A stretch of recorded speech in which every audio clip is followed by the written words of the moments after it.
nema da karɓar bayanai da labarai, yaɗa bayanai da ra'ayoyi ta hanyar magana, rubutu, jarida, rediyo, talabijin ko sauran hanyoyin sadarwa.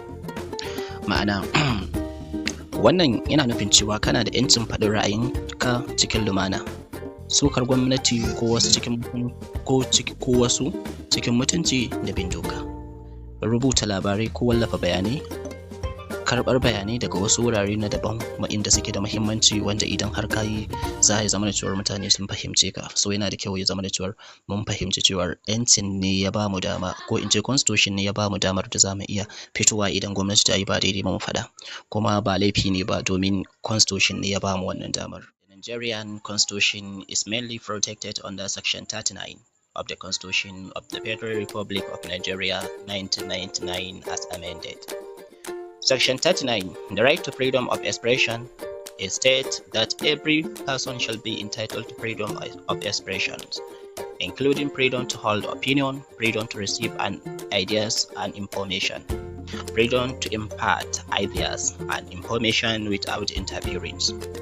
This also includes the right to own and operate media outlets such as newspaper, radio, and television station.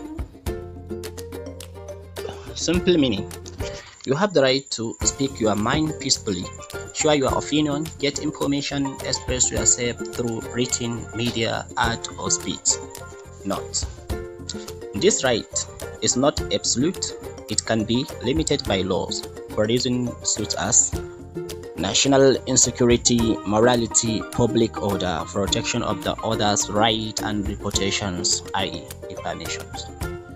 If you'd like, I can also give you the full exact word.